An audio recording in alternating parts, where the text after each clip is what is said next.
La chronique.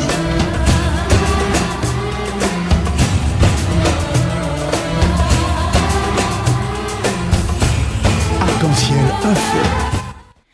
Bonjour à toutes et bonjour à tous et bienvenue dans l'émission Arc-en-ciel sur Radio Pluriel.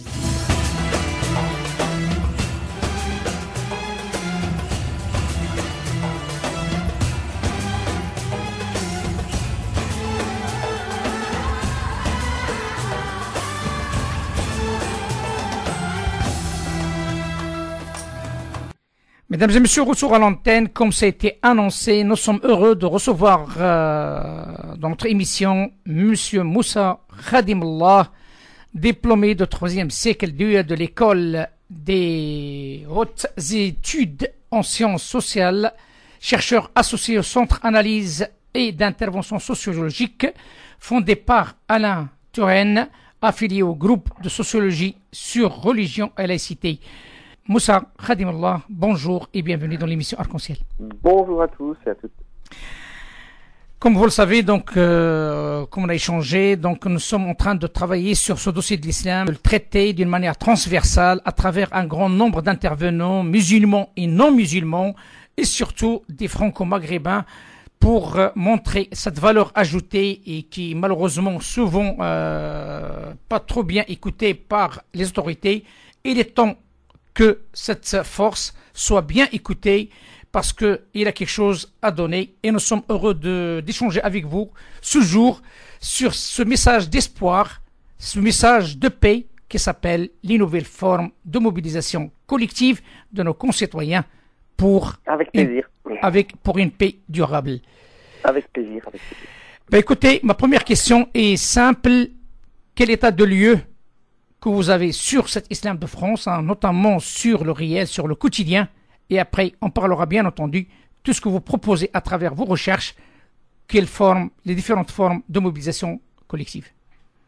Alors, j'ai pas eu malheureusement l'occasion d'entendre mes collègues précédemment, mais bon, le diagnostic, il est connu, reconnu, il a encore du mal à être entendu par un certain nombre de strates de la société française. On continue d'appréhender le fait islamique sur des registres de la peur, de la suspicion, de la non-intégration à la communauté nationale. Donc l'islam continue d'être un élément à part avec des citoyens qui sont considérés comme plutôt non français, alors que la sociologie même explique que la majorité de cet islam français, une estimation qu'on fait entre 4 et 6 millions d'individus, qui sont majoritairement nés ou ayant grandi en France, ayant acquis la nationalité, et par conséquent des concitoyens de nationalité française. Donc, ce qui veut dire que c'est une partie de la communauté nationale, et cette communauté nationale continue d'être malheureusement sous l'œil de la suspicion. On l'a vu encore avec, par exemple, un Figaro Magazine qui intitule sa une l'islamosphère, donc ce jeu de mots entre la fachosphère et l'islamosphère, que ce seraient deux sociétés parallèles qui ont leurs éléments, leurs réseaux et qui sont là pour créer la sédition, la division et rentrer dans ce fameux clash des civilisations que les prophètes de malheur, comme vous l'avez dit, encouragent. Donc diagnostic d'abord d'un traitement plutôt médiatico-politique, toujours au registre de la peur, une communauté musulmane, et ça ce sont les bonnes nouvelles, grâce au CFCM, grâce à l'engagement notamment d'une classe moyenne musulmane, de confession musulmane, dont on ne parle jamais, avec une strate de médias, je pense à Melting Book, je pense à Safir News, je pense à tout un certain nombre de nouveaux médias sur le net, donc de presse écrite ou digitale. Donc tout ça permet aussi qu'il y ait une diffusion, il y ait des échanges d'informations aujourd'hui qui créent une culture plus en commun et une conscientisation aussi, j'allais dire, politique, où être citoyen et être musulman va de soi. Donc, c'est une petite anecdote, mais c'est une boutade. Le couscous est le plat préféré des Français, comme vous le savez, cher ami. Donc, il y a eu le couscous de la discorde de M. Philippot, Mais ça veut aussi dire que voilà, il y a un certain nombre de choses qui s'échangent entre des minorités culturelles de la communauté française et une majorité. Et c'est là un petit peu que le bas blesse, c'est-à-dire que voilà, on n'arrive pas encore bien à faire la jonction entre une majorité qui est restée plutôt voilà, dans une vision sociologique de la France, plutôt des années 60, où il n'y a pas encore de diversité, il n'y a pas encore de différences culturelles, sociales, régionalistes, etc. Alors qu'on sait bien que la France, elle est devenue multiple, elle est devenue globale, elle est devenue... Il n'y a plus aucun lien entre la France de 1905, des lois sur la laïcité, et la France de 2017. Donc voilà, les choses s'imbriquent un petit peu dans ces éléments un petit peu globaux que je cite comme ça en vrac, mais ce diagnostic, voilà, que la plupart des spécialistes connaissent, hein, et je pense que tous mes collègues ont dû le rappeler. Donc maintenant, l'idée, c'est de partir de ce diagnostic où on a du plus, on a du moins, et d'essayer d'avancer collectivement vers des solutions, vers quelque chose qui fait que ce pays reste ce beau pays vers lequel nos pères ont émigré, vers lesquels nos enfants sont en train de grandir, et qu'on élabore, comme vous le disiez, un nouvel espace commun de paix civile et durable où chacun sera reconnu et évoluera. Effectivement, sauf que la situation est autre, sauf que l'islam devient un élément électoral, là, elle est sur la place publique.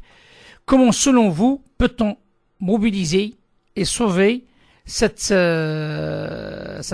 solidarité, cet engouement sociétal de la société française pour faire face à cet élan de casser cette fracture, hein. Il faut dire les choses telles qu'elles sont. Il y a des gens qui soufflent et qui font un effort considérable pour qu'il y ait vraiment un réel séparation entre les musulmans et les autres. Je parle côté musulman comme aussi côté soi-disant musulman, hein, parce que l'islam ne parle pas de ça, autres.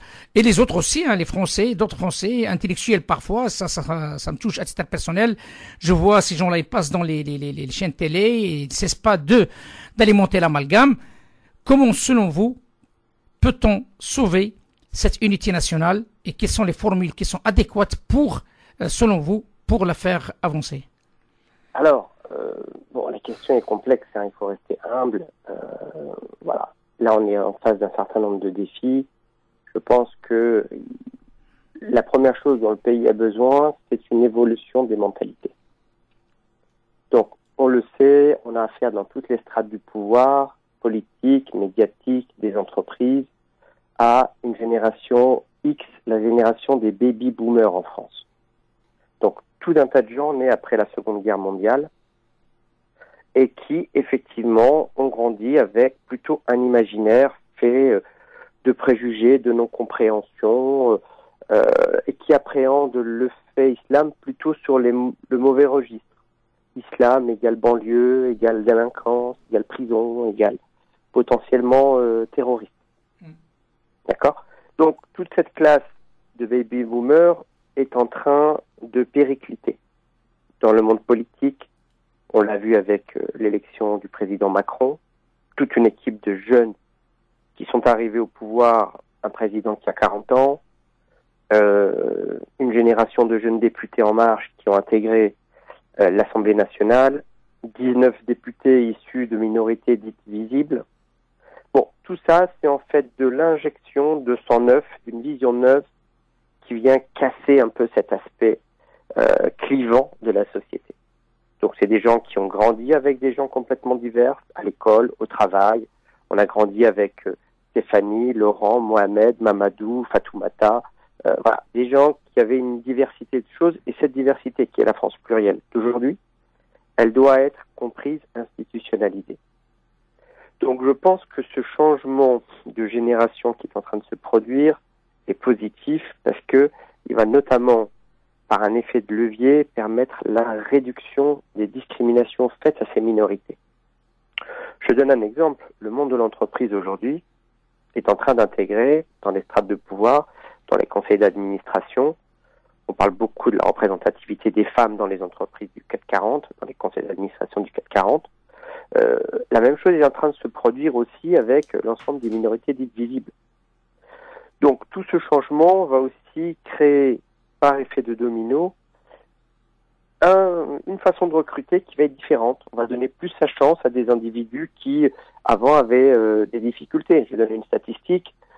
On sait aujourd'hui que dans des quartiers QPV, donc quartiers politiques de la ville, ces 750 zones urbaines sensibles, les fameuses ZUS, à diplôme égal, une personne, homme ou femme issue d'un quartier QPV, a 3 à 4 fois plus de difficultés à trouver un travail que quelqu'un qui serait issu d'un centre-ville avec un nom plutôt à consonance française et plutôt d'une classe CSP+, classe socio-professionnelle. Donc, voilà, cette différence, elle existe. Il y a eu un travail remarquable d'un ouvrage récemment, donc l'auteur m'échappe, mais d'ici la fin de l'émission, j'espère qu'il va me revenir, qui a fait une nouvelle analyse des discriminations en disant, bon, il faut calculer combien ça coûte au pays de discriminer. Combien ça coûte? Un individu qui a fait une école de commerce ou une école d'ingénieur coûte à peu près 200 000 euros à la société par an. L'État, sa famille, sa région, etc. 200 000. Donc on a à peu près 3 ans d'études supérieures, ça fait 600 000. Cet individu, homme ou femme, jeune femme qui a moins de 25 ans en général, entre 25 et 30 ans maxi, ne trouve pas de travail, que fait-il, que fait-elle? Elle part à Londres, elle part à Dubaï, elle part vers le Maroc, vers la Tunisie, vers des pays limitrophes. Ces 600 000 euros de la France sont partis. Ce qui a fait dire à Louis Schweitzer, lorsqu'il était directeur de la Haute Autorité de lutte contre la discrimination, la moins bonne raison de lutter contre les discriminations et de faire que le pays devient un pays cohésif et un peuple uni, c'est de lutter contre la discrimination parce qu'un diplômé qui part, ça réduit le potentiel du pays. Donc une diplômée d'origine africaine, turque, algérienne, un jeune ingénieur qui est d'origine malgache ou d'une origine extra-européenne, quelle qu'elle soit, et qui part, on est d'accord que ça réduit le potentiel du pays. Pourquoi se priver de ces nouveaux talents? Alors Jacques Attali l'a bien compris, hein. Il a créé un fonds d'investissement en direction des banlieues, qui s'appelle France Active, et qui finance essentiellement des jeunes start-upers et des jeunes entrepreneurs dans les entreprises en quartier politique de la ville, plutôt en banlieue, en périphérie des grandes villes. Donc le travail, c'est d'abord un travail économique et un travail de remettre à égalité de droit l'accès au monde du travail. Alain Touraine a évoqué le « je pense », donc je suis de Descartes, en le remixant par « je consomme », donc je suis. Être reconnu comme citoyen aujourd'hui, c'est être reconnu à part entière dans ses droits et avoir accès, si on le mérite et qu'on a le diplôme qui va avec, au champ du travail, au monde du travail. Parce que toute cette discrimination faite notamment plutôt aux diplômés de haut niveau, de haut potentiel, qui fuient notre pays et qui vont à l'étranger, c'est autant de justifications faites à des quartiers en difficulté et en alerte sociale pour dire, regardez, le système ne nous intègre pas et poursuivons notre communautarisme, notre vision d'un système inégalitaire, un cliché sur le fait que la police est là plutôt en train de cibler des individus X ou Y au détriment des individus du centre-ville qui seraient plutôt d'une autre catégorie sociale et professionnelle. Donc voilà, le premier travail, c'est autour de l'intégration économique de l'ensemble des Français. Le deuxième travail, c'est un travail où il faut absolument que le vertical et l'horizontal se rejoignent dans les strates du pouvoir et qu'on discute enfin à égalité. Donc je parlais du CFCM tout à l'heure, le Conseil français du culte musulman, qui est l'institution reconnue, connue et reconnue. Il y a eu un travail remarquable d'Anouar Kibèche pendant les quelques années où il a dirigé cette instance à la suite de Dalil Boubaker et un nouveau président aujourd'hui. Bon, enfin, le Conseil français du culte musulman a intégré les strates du pouvoir et les reconnu en tant que tel. Il l'était avant, c'est-à-dire que ce n'était pas le cas. Mais on est allé plus loin. Donc, on consulte le Conseil français du culte musulman sur un certain nombre de questions. Le Conseil français du culte musulman s'est approché des représentativités des autres cultes. Et sur des moments difficiles, je pense notamment à Saint-Étienne-du-Rouvray l'année dernière, cet attentat atroce, près de Rouen. Voilà, il y a eu une communauté des représentants religieux locaux autour du fait d'envoyer un message fort contre la barbarie, contre le terrorisme, Donc tout ça c'est important.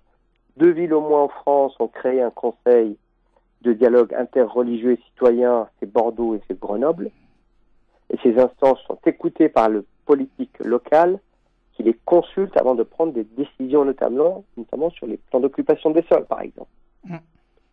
Donc voilà, tout ça c'est ce que je pourrais appeler de nouveaux paradigmes de dialogue citoyen. Donc entre du religieux, du profane, du politique, la société civile, il y a de nouvelles instances de dialogue, de consultation, de travail en commun qui est à faire. En cassant ces barrières, en rentrant dans des nouveaux paradigmes aussi. On va casser les barrières de la discrimination dans un premier temps, on va casser les barrières également institutionnelles dans un deuxième temps. Parce que on le sait, la critique doit se faire en intracommunautaire et en extracommunautaire, du point de vue de l'islam. Il y a des critiques à faire au sein de l'islam, comme il y a des critiques à faire au sein des dysfonctionnements des principes d'égalité et de laïcité. Exact. Et chacun a à faire ce travail pour qu'en commun, il y ait un dialogue qui puisse donc se concentrer et se faire. Et ensuite, sur la question effectivement très pointue de la laïcité, voilà, moi je suis partisan, même si ça suscite beaucoup de débats, de cette dimension de l'accommodement raisonnable à la canadienne. Il y a un certain nombre de questions relatives aujourd'hui à la laïcité qui sont mal interprétées de façon clivante, de façon qui crée de l'opposition, qui crée de la confrontation. Par exemple, il y a des accommodements raisonnables. Par exemple, s'il vous plaît, M. Khadimullah. Alors, par exemple, aujourd'hui, on va partir d'un exemple trivial. Vous savez que la France a reconnu le mariage pour tous. Moi qui fais beaucoup d'interventions auprès des élus, des cadres et des agents des collectivités publiques. Il n'y a absolument aucune ville où je suis intervenu qui a fait entrer le mariage pour tous, par exemple, dans l'administration des collectivités. On continue d'avoir des formulaires, donc monsieur, madame, etc.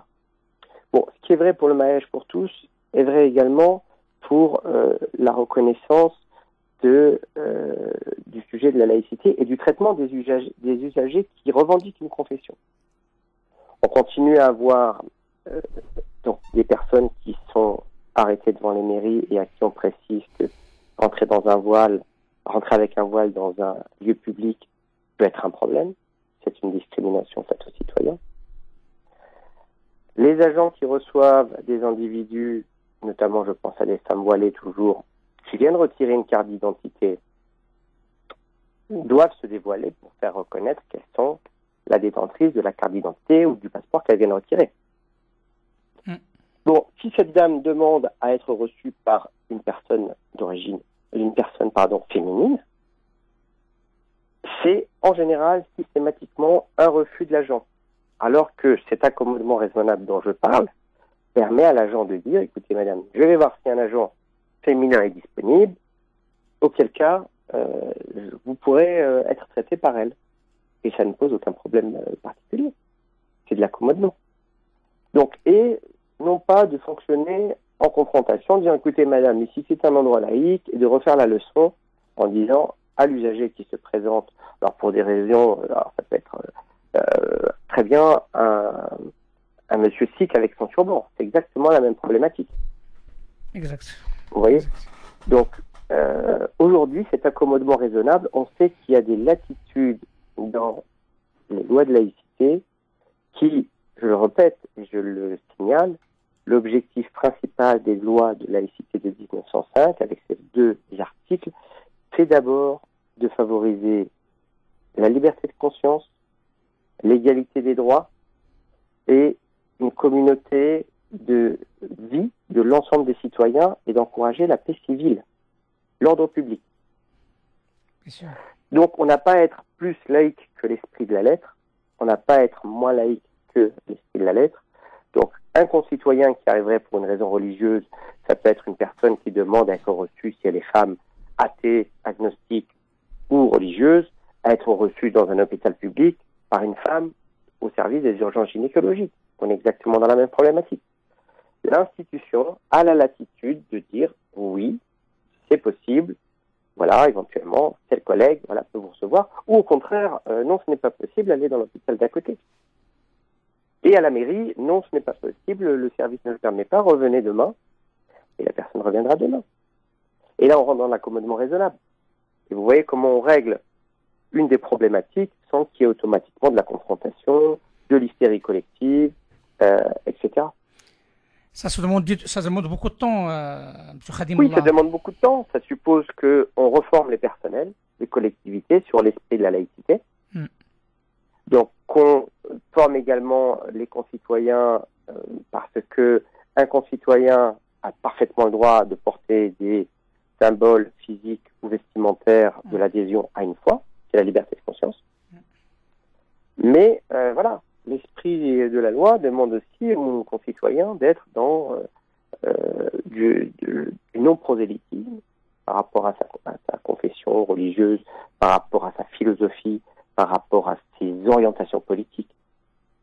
Un individu qui arriverait et demanderait à être reçu par un homme et non pas par une femme parce que c'est quelqu'un d'extrême droite qui a reconnu un individu qui a par exemple participé à une réunion d'extrême gauche dans sa vie privée, on est dans la même problématique.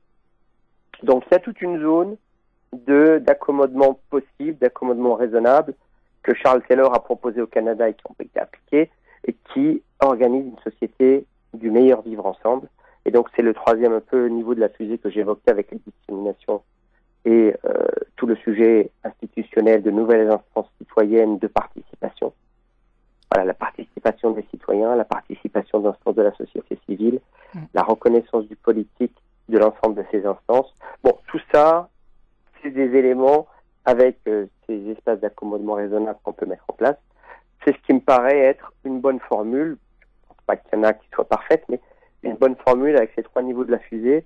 On est dans une approche avec une équipe politique, comme je le disais, qui est plutôt ouverte à l'appréhension de ces phénomènes sur des modèles un petit peu renouvelés, qui sortent un peu des carcans et de la pensée fossile française.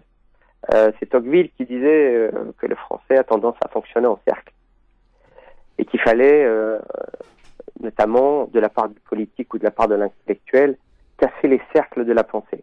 Donc on est typiquement là-dedans aujourd'hui. Eh ben, écoutez, dans ce cas-là, on peut dire que donnons le temps au temps avec cette équipe de En Marche, qui a le pouvoir actuellement, et on verra bien. Donc, espérons que ce que vous êtes en train de nous expliquer peut être entendu, j'ose dire, et en même temps être appliqué sera excellent pour tout le monde, parce que même les autres intervenants qui sont passés avant vous, donc on a parlé un petit peu hongrois, je parle d'une manière un peu générale, les limites de la démocratie, mais aussi les limites de la raison de l'État. Donc on est grosso modo... complètement. Voilà, là, notamment avec la loi qui a été promulguée récemment, elle continue de susciter beaucoup de débats, notamment puisque elle fait ancrer dans le marbre des lois qui, jusqu'à présent, étaient des lois d'exception. Parfait. Donc le syndicat de la magistrature à lever. Alors juste un dernier petit mot, je vous prie. Un exemple aussi qui est frappant. J'ai mené avec Farhad Khosrow-Khavar la seule enquête sur l'islam dans les prisons. Donc le traitement du fait religieux, c'est une enquête franco-anglaise, puisque on a fait la même chose côté anglais. On a rencontré un certain nombre de confessions, de personnes de confession musulmane, français ou de nationalité étrangère. Et notre enquête est partie au ministère de la Justice en mettant notamment le doigt sur un certain nombre de dysfonctionnements des principes de laïcité. Le non-accès à, par exemple, durant la gestion du jeûne au sein des prisons, l'institution, l'État vous doit un repas par jour. Si vous ne mangez pas durant la journée, il faut que ce repas vous soit fourni le soir. Ça suppose toute une logistique. Donc on a mis le doigt, par exemple, sur des choses comme ça, sur la non-présence de lieux de recueillement et de culte dans les prisons, puisque l'article 1 garantit le libre exercice du culte pour les citoyens, je précise. Donc, au moins ces deux problèmes, plus la non-présence d'aumôniers, qui à l'époque était complètement, j'allais dire, en sous-effectif. Donc, l'ensemble de cette enquête a un peu contribué à ce que toutes ces questions soient revues un peu avec un autre œil. Et le deuxième coup de booster, c'est effectivement depuis les attentats, parce que on sait qu'au sein des prisons, qui sont des espaces, des institutions où voilà, il est très compliqué de mettre en place le principe de laïcité sereinement. On sait que depuis, et notamment grâce à l'impact du CFCM, le nombre d'aumôniers a été multiplié par 2 au moins, que toute la question de la gestion du jeûne au sein des prisons aujourd'hui est gérée de façon paisible. Donc voilà, je citais ce cas des prisons pour montrer aussi que des dysfonctionnements peuvent être réglés et on peut revenir à de l'égalité des droits, qui est le fondement de l'esprit laïque. Exactement. Donc traité à égalité, le peuple français est un peuple uni, de différentes façons. C'est un puzzle, aucune des pièces du puzzle n'est similaire. Mais l'ensemble du puzzle doit être mis en place, respecté, et chacune doit être à sa place pour faire en sorte que l'ensemble du peuple fonctionne. Et donc, dernier mot, il y a une légitimité de l'État, bien évidemment, dans le contexte dans lequel on traverse, à garantir la sécurité. Et tous les concitoyens, quelle que soit leur religion, leur race, leur classe sociale, doivent contribuer à cet effort, être vigilants. Les musulmans, comme les autres, pas plus, pas moins. Et enfin, la paix civile n'a pas de prix. Et ça, c'est ce que j'aime dire aux politiques. Exact. Donc, effectivement, les questions de dysfonctionnement, où on sait qu'aujourd'hui, le dernier rapport de l'UCLAT sur les individus morts en Syrie ou en Irak, sur 259 personnes décédées en Syrie et en Irak, 50% sont issus des quartiers politiques de la ville, 50% sont connus des services de police, sont reconnus dans des indicateurs d'alerte sociale, pauvreté, addictologie, psychiatrie. Donc voilà, ce sont des éléments qui ne sortent d'aucun sociologue, qui sortent de l'unité de lutte antiterroriste. Donc ça veut dire que ce terreau est favorisant. Donc il y a un travail à faire en commun autour de ce terreau. Et je pense qu'effectivement, la France, qui est un beau pays, auquel nos aïeux, ces tirailleurs sénégalais, ces goumiers, ont aussi contribué à l'effort de guerre, on ne le dit pas assez. Il y a un très beau film actuellement qui s'appelle Les Hommes de l'ombre, qui revient sur notamment les tirailleurs marocains qui ont contribué à l'effort de guerre face au nazisme. Bon, c'est aussi des éléments qui vont dans le bon sens. Cette mémoire en commun doit être travaillée. Donc, on a tous les ingrédients pour faire un bon gâteau, entre guillemets. Eh ben, parfait. Voilà. Sur ces beaux messages. Merci, Moussa Khadimullah. Une salutation à tous les Lyonnais. Barakallah fik, merci infiniment. Sachez que la semaine prochaine, nous aurons Malik Boumdienne, donc un autre aussi franco-maghrébin, qui nous parlera aussi par rapport à ce dossier qui nous tient à cœur, le dossier de l'islam et bien sûr le dossier de la démocratie aussi. Avec plaisir. À très bientôt. Assalam.